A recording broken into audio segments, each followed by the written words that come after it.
கர்நாடகாவில் மைசூரு தசரா விழா ஊர்வலத்தில் பங்கேற்கும் யானைகளுக்கு நடைபயிற்சி மற்றும் பாரம் சுமக்கும் பயிற்சி அளிக்கப்பட்டு வருகிறது. மைசூரு சாமுண்டீஸ்வரி அம்மன் கோவில் தசரா விழா உலக புகழ் பெற்றதாகும்.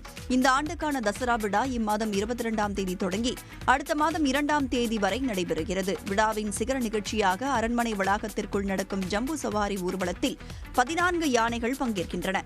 அதற்காக பல்வேறு பகுதிகளிலிருந்து அரண்மனைக்கு அழைத்து வரப்பட்ட யானைகளுக்கு உற்சாக வரவேற்பு அளிக்கப்பட்டது.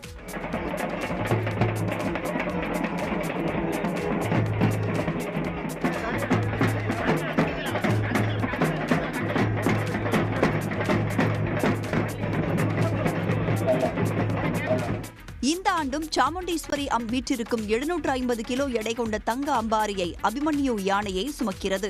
இதற்காக சுமார் 5 கிலோமீட்டர் தொலைவுக்கு யானையை அழைத்துச் சென்று மணல் மூட்டைகளை கட்டி நடைபயிற்சி மற்றும் எடை சுமக்கும் பயிற்சி அளித்து வருகின்றனர். மக்கள் கூட்டத்தில் வெடி சத்தத்திற்கு இடையே மிரளாமல் செல்வதற்கும் ஒன்றோடொன்று மோதாமல் சீரான இடைவெளியில் அணிவகுத்து செல்லவும் யானைகளுக்கு பயிற்சி அளிக்கப்பட்டு வருகிறது.